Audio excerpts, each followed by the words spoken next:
I'm sorry for my anger at Jordan Bunagan when I upload in YouTube blog. Because I should listen to Paula Nunez. Thank you, Paula Nunez, for reprimanding Jordan Bunagan. Thank God, Paula. You are a great friend. You are a friend to the Palestinian people. You are a friend to the Lord Jesus. Even Mama Mary. Thank you, Paula, for your help. You know, I say to you, Paula, I'm so proud of you. You praise Lord Jesus. Me and Kuya Bear, we are so proud of you. Oh, you know, I say to you, Paula Nunez, I know you are born again Christian. We pray for our sins, that our faith. Oh, just like I said before, guys, when I reprimand Jordan Bunagan should never be like Janice, that she murdered the Magwad family, even Boy Boy, even Gwen. They were children of Mr. Magwad, Cruz Magwad, or even Mrs. Magwad, who is a principal and a high school teacher. Oh, you should never to say kill. You know, Jordan Bunagan, you will be happen to Janice Magwad. Or you know, Janice Magwad, who is a murderer of Boy Boy and Gwen Magwad in Cotabato, the place of Paulo Cuba.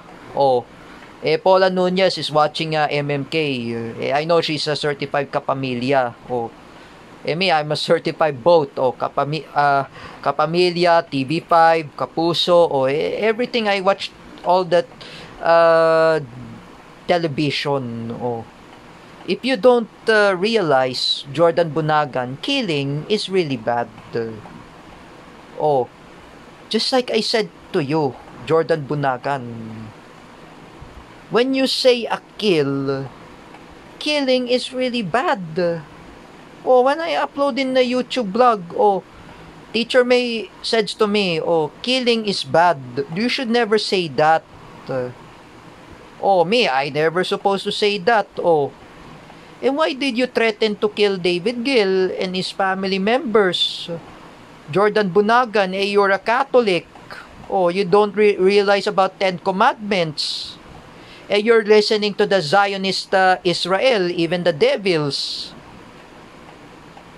You know, Jordan Bunagan, you should get rid of your Zionist demon horn and bring back your life to the Lord Jesus, who is a Palestinian. Oh, I love Lord Jesus.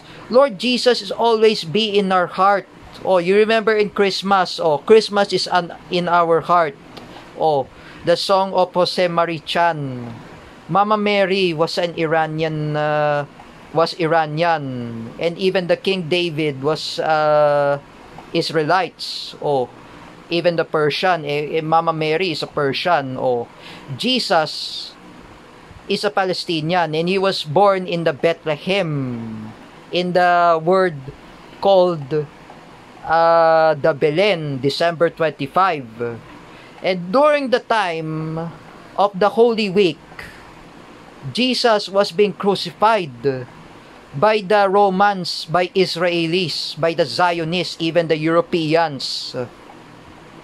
Jesus was crucified by a cross, and he was suffer. And that's lots of sin. You know, Jordan Bunagan, ayusin mo sa sarili mo. Huwag kang maging makatantarataduhan, Jordan Bunagan. You know, Jordan Bunagan, folks, Ronald Ravena really hates you. He blocked you in Facebook. You say, gusto mo kasi patayan. Oh, masama po yan. That's why, you know, Jordan Bunagan, killing is really bad. Oh, at least I listen to Paula Nunez, I listen to Kuya Ver, I listen to Clarence Barredo, I listen to Lawrence Villawan and Patrick Quezon. Oh, killing is really bad, Jordan Bunagan. If you don't listen to Apollo Sanchez anyway, oh, killing is really bad. Masama po yan.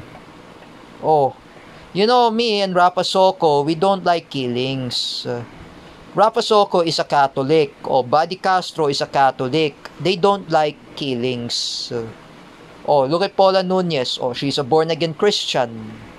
She doesn't like killings. Oh, me, I am a Judaism, and I am a Jewish Christianity, and I'm a former Shia Islam, and I read in Quran, I read the Bible, I read the Jewish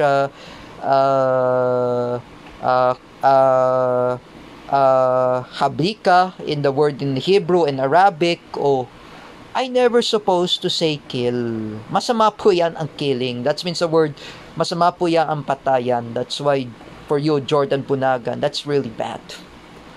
You know, Jordan Bunagan, learn about the consequence that Lord Jesus says. If you don't really watch 700 Club Asia, or when I was told by Tera Francisco and Paula Nunez, manood ka na lang, Jordan Bunagan. You should never supposed to say kill. Why I accuse you, Jordan Bunagan, in social media, even Instagram? Why I bash you, Jordan Bunagan?